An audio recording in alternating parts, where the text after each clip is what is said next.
Welcome back to DuckmanCycles and VW Garage. I'm your host, the Duckman. And this is... MacLeod. The only one with a better bottom than Eleanore. Oh. Maybe not. Well, we're going to be working on Eleanore today. We have to put her rear brakes together. You know what I didn't grab?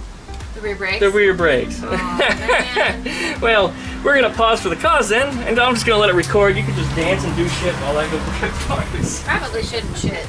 Well, you can shit.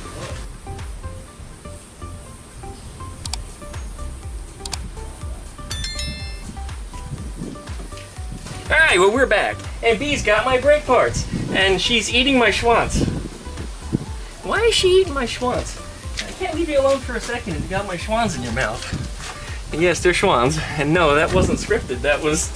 Schwaaaanz like the frozen food truck? Yeah, like the ice cream. Schwaaaanz. Yeah. See? Schwaaaanz. That's what they are, little Schwaaaanz. Anyways, these are the brake parts that need to go onto Eleanore because I never finished Eleanor's e-brake. The whole e-braking system on there needs to be just done over. The entire rear suspension is all Porsche 944 stuff, and as a result, the stock Beetle stuff doesn't work right. So I had to pick up a set of brake shoes, and these are the fancy, expensive Porsche parts. Thankfully, they're made by Bosch and in Germany, right? Let's see. Right there. HO and China. It's not even in English. So after all that fighting and trying to find cheap enough parts, the $200 from Porsche brake shoes I managed to get for about 12 bucks from Rock Auto. We talked about that before, so it was nice that I was able to find those as I did. Nonetheless, these are going on there. These brake shoes actually go inside the disc. That's right, the caliper's on the outside, but these work on the inside, kind of like a modern car, because technically the Porsche brake parts that I put on here are all from the late 80s. So they're relatively modern speaking. A lot of things haven't changed over all those years, believe it or not. They're all Brembo brakes on here, and they all say Porsche on them. They all have Porsche logos. But this needs to go in. And then we also have right here the wonderful e-brake cables. And these are just standard e-brake cables for a Beetle. These will not work with a Porsche 944 because this end is not compatible with the Porsche 944 brake. However, the length on this is exactly the length of the Volkswagen floor pan. So when I get to there, that's what my Schwaaaanz is for. So this little guy will latch in here, and it allows the brakes to be actuated. Now, I've never set these up before, so I'll probably stumble and make a lot of mistakes along the way. So you guys get to make fun of me. So thanks you guys for watching. Stick around. We're going to go ahead and start working on Eleanore. Licky, likey, comment, and subscribe. Don't forget to pluck the dingle belly so that way you get updates every time I upload a video. Check out duckshit.net for all of my different social media links. And we'll be back right after the intro. And by the end of this video, not only might we shave that mustache of yours, but we might install the rear fenders. I've been looking forward to that. I bet you have. Well, we'll see you right after the intro. Wait! Let's take a moment to talk about one of our sponsors. Muzen Audio sent me one of their OTR Metal portable Bluetooth and FM radio speakers, but before I even got to the device, I noticed right away that this was incredibly and beautifully packaged. I don't know if a Volkswagen bus packaging was selected specifically for me or if I was selected because of Volkswagens, but the impact of opening this package is just amazing. Inside the VW bus bag is a cinch bag, and inside of that is a small case which contains the device. Back to the 1960s indeed. This reminds me of the old 8-track tape cases people used to carry to their friends' houses loaded with all of their favorite tunes. Well, upon opening the case, you are greeted by a product equally as beautiful as its packaging, and I must say, Muzen Audio has really outdone themselves with the incredible aesthetics alone, and we haven't even gotten to the features yet. On first impression of removing the OTR metal from the case, I noticed just how heavy it was. It's clearly made of metal, as the name of the device implies, not some cheap plastic flea market special drop on the sidewalk once and it's cracked kind of thing. The Muzen Audio OTR Metal is so beautiful, I'd die if I got a scratch on it. But for that reason, it has an equally beautiful case for which to transport it in. But the big question is, how does it sound? That's impossible to reproduce over a YouTube video, unfortunately, but I must say the depth of quality in its sound of the OTR Metal of this device rivals that of my 1990s boombox. And it's about 1/20th the size and doesn't require the same 10 D-cell batteries. I don't understand how such a small device can have such a capability, but it does. So keep defying logic, Muzen Audio. Duckman song. The OTR Metal does contain its own rechargeable battery, and in the case is included a real quality USB cable for charging, a line-in audio cable for those wanting to connect a headphone jack from their Walkman or Discman. How's that for vintage for you? Also included is an FM radio antenna. This is the perfect speaker to take with you to car shows or events, or for sitting on your nightstand while reading, or to keep on your desk at work. Pretty awesome device, I must say. Muzen Audio is currently running a 20% back-to-school sale with a discount code. Links and discount code are down below in the video description. This is the perfect gift for Christmas for people that love the vintage look or for classic car folks. But hurry up and get one now. I don't know how long the discount code will last. Special thanks again to Muzen Audio for their beautiful and full-functioning audio device. This thing is just amazing. I can't wait to show it off. Thanks, guys.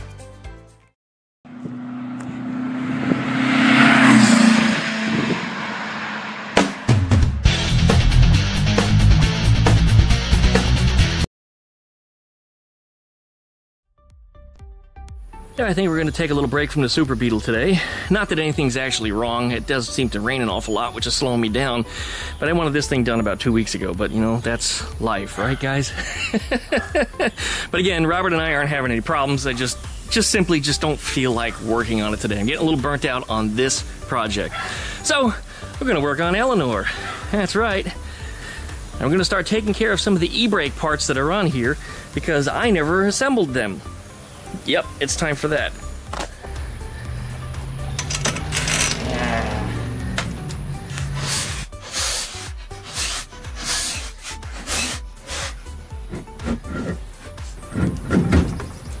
Come on.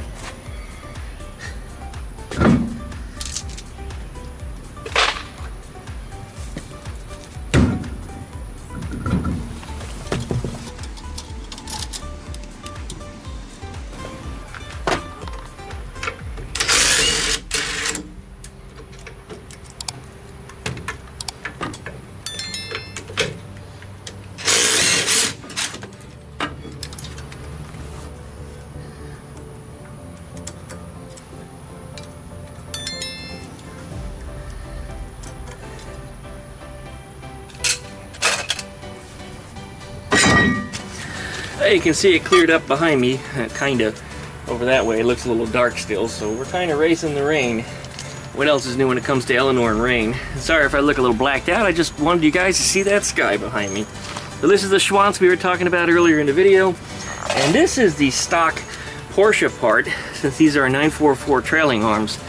Now you notice that the Schwaaaanz has the hook on the end, the head end, whereas the Porsche part is rounded with an opening, an eye hole like that on the other end.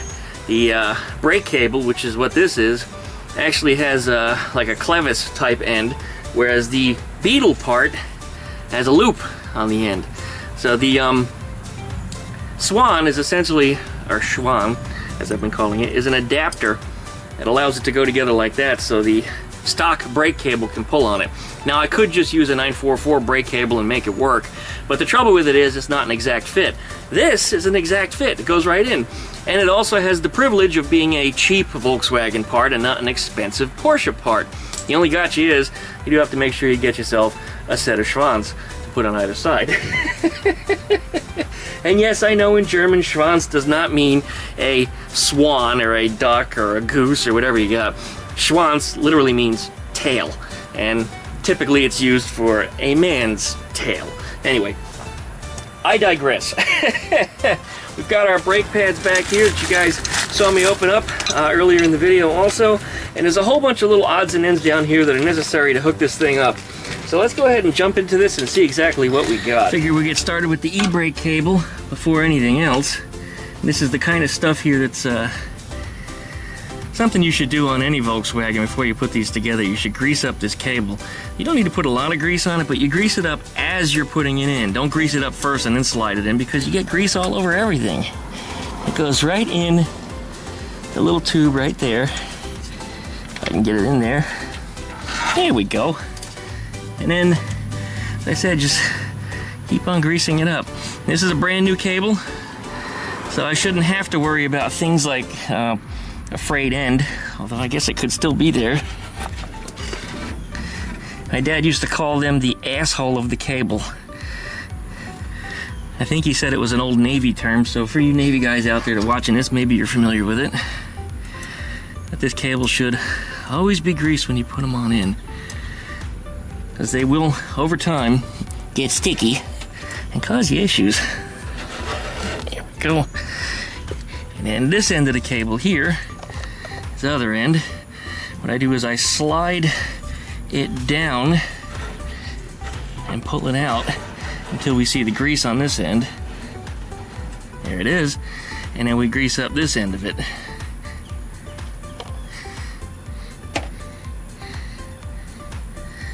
It doesn't need a ton of grease on it, it just needs a coating. Just like that. And then pull this tube back down, pushing the cable back in.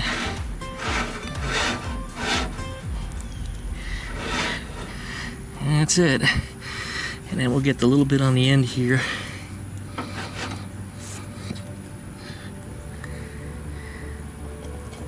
We really don't need a whole lot of this on this end. This is the end that's probably just going to pick up a whole lot of road grime anyway. Okay. Here we go. Cable is now installed and lubed. No, it's not attached to anything on the inside of the car, and we're not going to attach it yet. It's actually going to be the last step. Well, we've still got the grease out. I'm going to lube up our star adjuster here.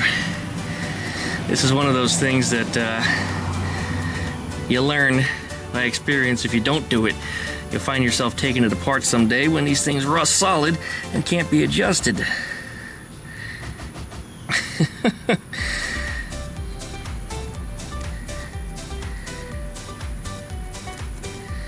There we go.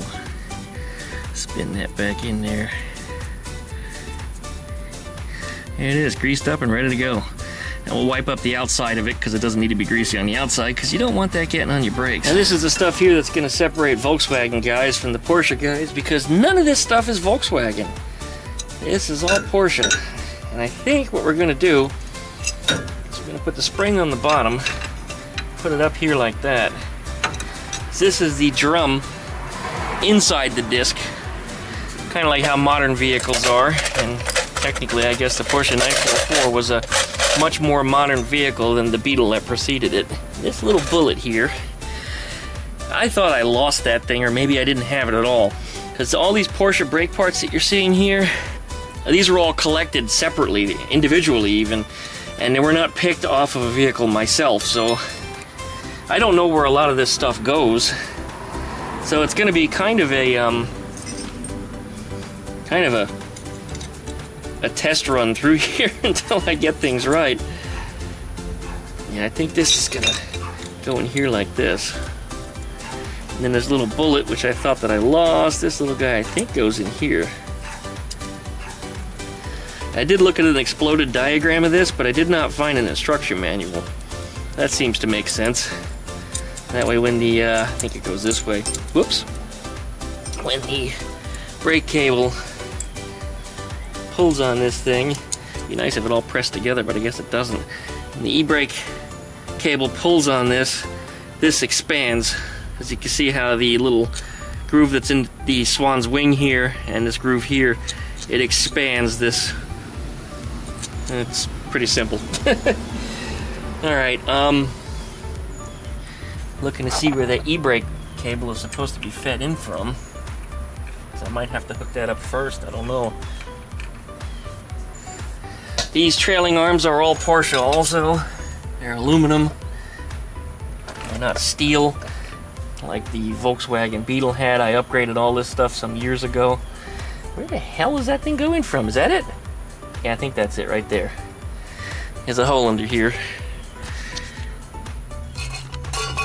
The e-brake cable's supposed to go in this hole. Which then I think should come out of... Yeah, I feel it. There it is, came through on the underside.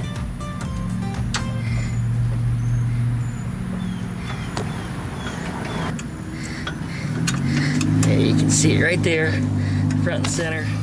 And you can see where it came through on the underside here. This is going to be kind of hard to film just on account of this rear hub being in the way, and yeah, not too easy. We're gonna do the best we can to try to get you guys some good video footage of what I'm working on here, but I'll be cursing my way through it, I'm sure. The stuff here that I just haven't dealt with before, so if I look like a little bit of an idiot when I do it, yeah, that's why. Okay, we've got these little ball hooks here. These are what hold the brake shoes on. And it's quite to my surprise that these things, shoes appear to just sit flat against the trailing arm. They don't float in space on springs like the ones on a Beetle does, for example. Things just kind of float in space. This they actually sit flat. Really weird design. I guess that's fine. But these hooks are supposed to go through the brake shoe and into these holes and then lock in somehow on the backside. I'm feeling it out right now, trying to understand it. Oh, I see how it works. So this little hook has to face down, and then it goes in the hole and it snags. And the other side, that's going to be the same way. Okay, so hook them down. Alright, so gravity's on my side. Looks like should be easy to do with just a set of needle nose. That may not be the best set of needle nose for it. Let me try my 90-degree needle nose. And those have an awkward angle. Man. Alright, guess we'll just go with these. Let's see how well this does. Alright, one brake shoe. Here goes. Push it in and hope it snags.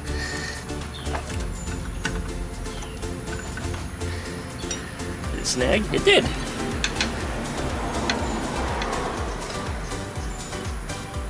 I was more awkward than it was. That wasn't too bad, actually. Now we gotta get the other side to come up and over, all while lining up with the swan and the other brake shoe and the spring. This is probably one of those things you need like 6 hands to do it. I don't think there's an easy way to do this, not like where you pre-assemble your springs and everything on a Beetle and you just roll it over. This isn't gonna work that way. Everything on this is just very peculiar. Alright, we got you on this side, and I think that's gonna go in the hook that way. I think I can push that cable in.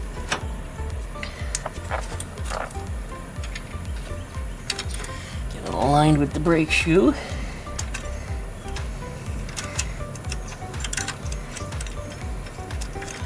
Get in there. Pull this. Alright, that's in. But now that little bullet fell out. Oh man, this is gonna be, yeah, this is gonna piss me off. It doesn't help that there's mosquitoes buzzing me right now. I hate them bastards. Yeah, this just likes to fall apart. When it's under tension, it's all gonna lock together. But when it's out, it's just, yeah, douchebag. Alright, we're gonna take a different approach here. And then we're going to try to hang both the shoes first. And then once they are in place, then we're going to attempt to install the accessories, which is usually how you don't want to do a drum brake.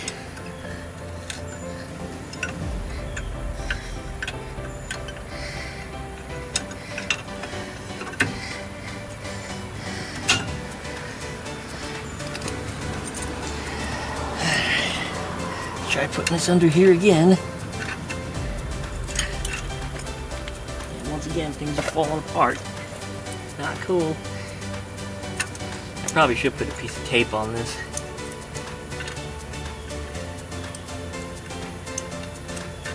A little piece of masking tape. Something sacrificial. Because once it goes in, I'll probably never come out of here again until the next time I rebuild the brakes.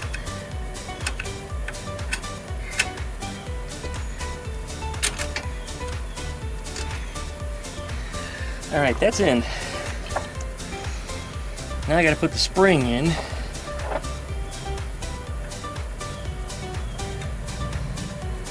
And I can see how that won't be practical.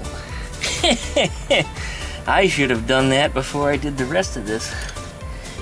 Alright, I guess this spring is coming back out again.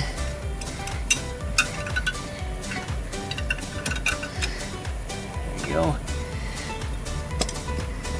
It looks like this spring should have been the one to go on first.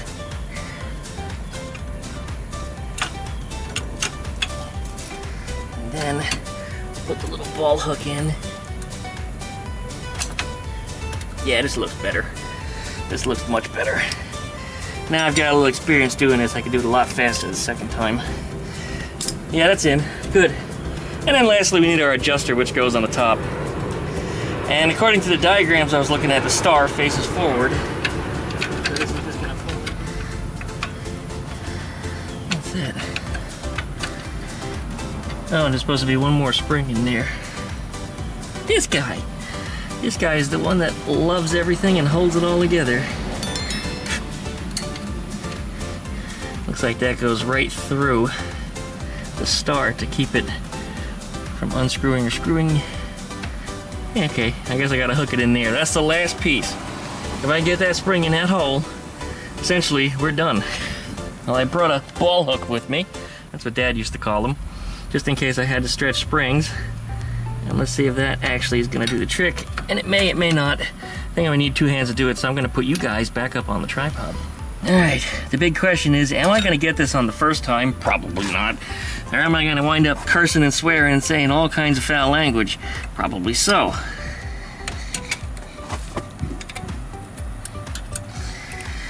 Actually, it looks like it might be going in. I got it. Alright. Okay. Those are now adjusted. I'm gonna have to get some brake parts cleaner and clean the outside of them, because I did touch them with my, grubby fingers. I want those things to be absolutely clean, but I think they're gonna be okay. This sucker is installed. All right, I guess we're ready to start reassembling our disc and everything back on here. All right, this should go on, I believe, just like I have it. That's it.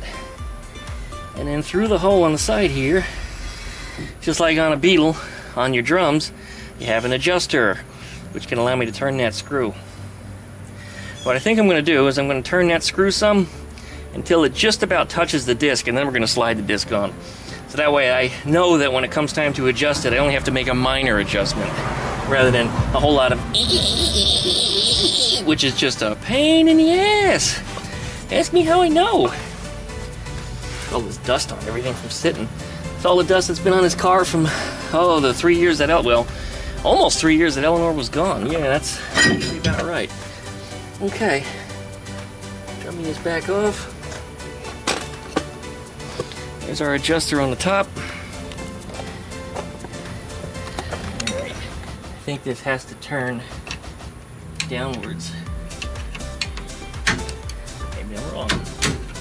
Go upwards.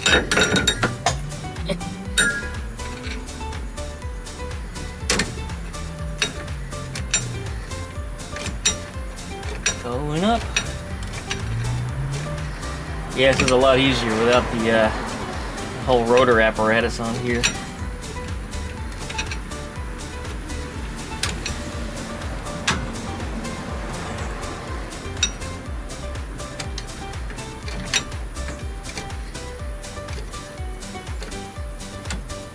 Let's see if that fits over it okay. Alright. We'll put him on just like this.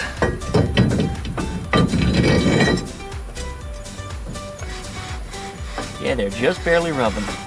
Alright, we're gonna leave it right where it's at. I got lucky on the first try. Gee, Duckman, you do that an awful lot. Yeah, that's what happens when you're born a year that has 2 sevens in it. That's what my dad used to say. You're a lucky kid because there was 2 sevens in your birthday.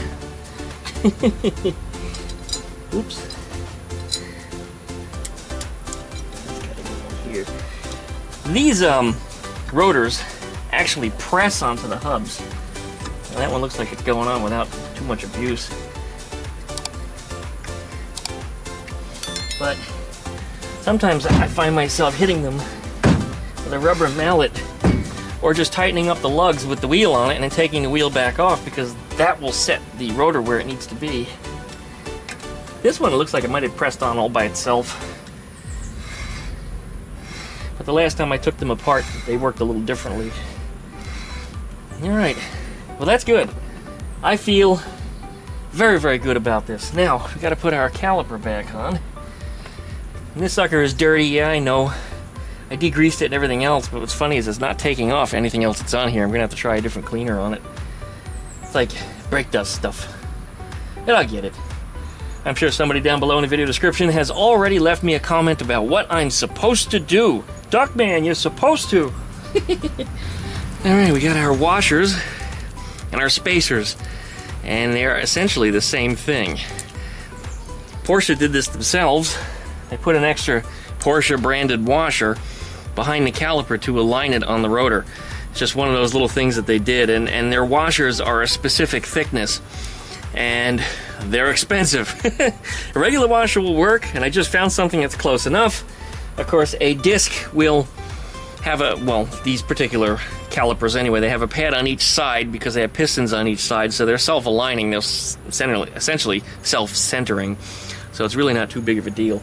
But we'll put that back together and get this thing installed on here. It's been a little while since I dropped these spacers in here and tightened this stuff down, but I remember that I did not like it. Alright.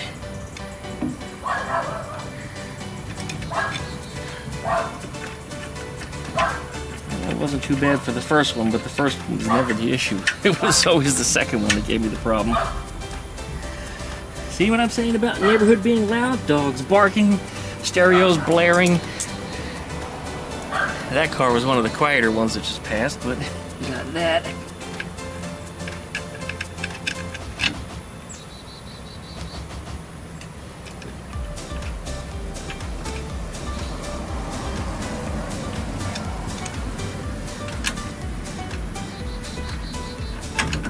Oh, got it on the first try. Again, Duckman, first try day.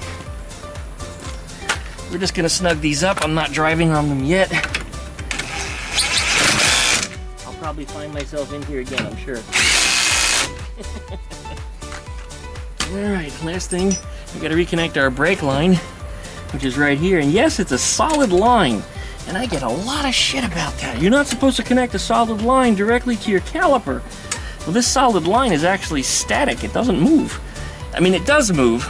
It's part of the entire swing arm assembly. So on the swing arm, it moves with the swing arm, whichever direction the swing arm goes. And up at the pivot point, way up on the car, where it actually will flex, there's a flexible line. And this is a Volkswagen's own design. And then Porsche's own redesign. So yes, this is correct. Got my 11mm line wrench here. William hates line wrenches. I had him using these the other day when we were doing brakes on the Beetles when we were doing the floor pans. He kept swearing, just give me a regular 11mm. Why?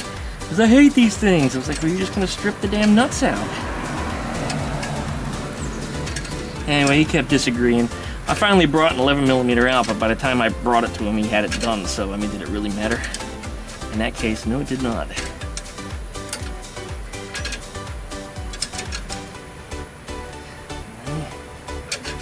About another quarter turn, and that should be snug. Boop. There it is. Okay, coming along here.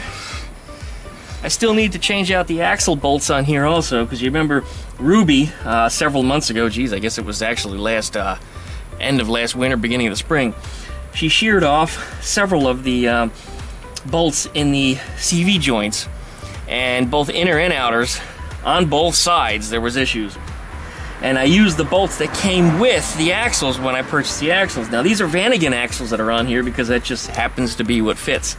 It has the big flange on it that Volkswagen Thing uses, 944 uses, 924 uses, and the Vanagon uses, and also late model bay window buses, but it has the same axle length as a Vanagon, so that's what made it work for these swing arms that I had on here. But anyway, I used the bolts that were in the package, and I did think that they were a little cheap when I did the assembly. I'm not leaving them on here. We're putting in some OEM ones, so those will be coming out. And I don't even know if I'll make a video about that, but I might do some dialogue or something over it while I high-speed through it. But anyway, that's ready to go. We now have e-brake stuff set up. I am excited. I guess it's time to pick up some things around here. Get some tools out of the way and put this wheel back on. Alright, we got us a wheel spacer. You didn't see me take it off, but that's because this was on Gregory the bus. I put it on the bus going on 3+ years ago, back when I was doing the rear suspension on there, where I needed to find some spacers. Gregory uses, I think, a 3/4 inch spacer, but Eleanore uses a 1-inch spacer. And this was just a custom setup because I wanted the axles to be a little bit wider to fill up the fenders that are on here. So essentially just push the wheels out a little bit.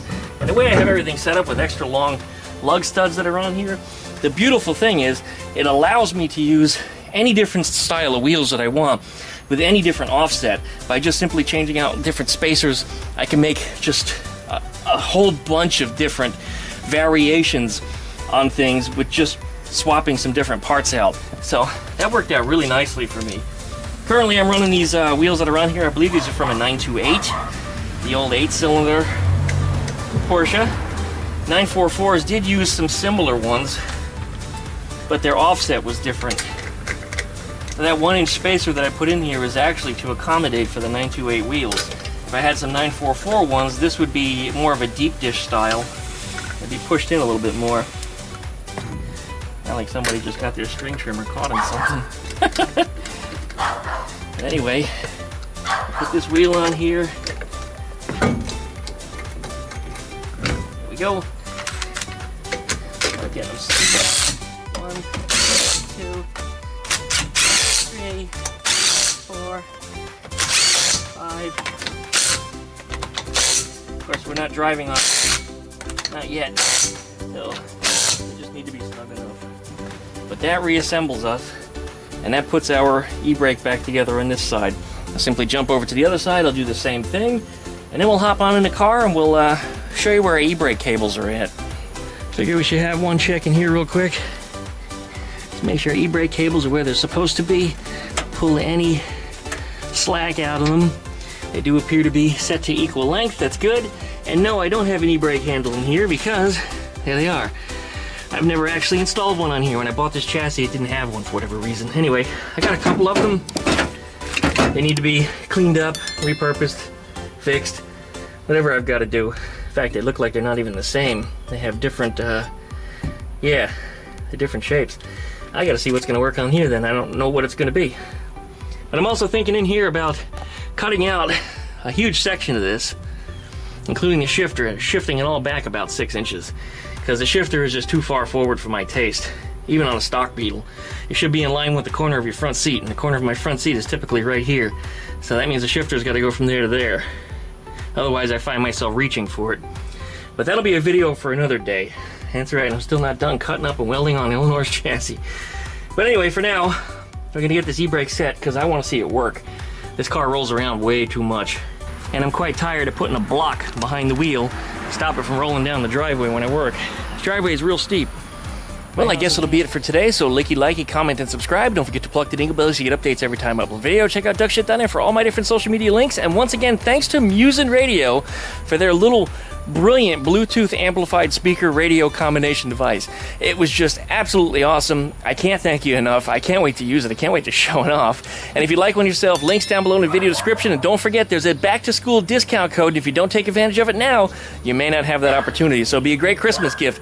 Order one early. Thanks for watching. See you next time. I'll show it to you. You should be too. I'll show you my Schwaaaanz. Schwaaaanz. You want to touch my Schwaaaanz? Give it, boop the snoot. Oh! That was too rough. You're supposed to boop the snoot. Boop, boop. Oh! This one over here needs Schwaaaanz lessons. Never let a girl give a handy to your Schwaaaanz. That's all I'm gonna say. I mean, if you can do it better yourself, do it. The handy I could. The rest I can't reach. So, well, I mean, I guess I can. It's right here. Now I got a Schwaaaanz in my mouth. My own Schwaaaanz. You know what? Matter of fact, I got 2 Schwaaaanz, and I have 2 of my own Schwaaaanz in my mouth. I can do better than Ron Jeremy. How about that? Wow.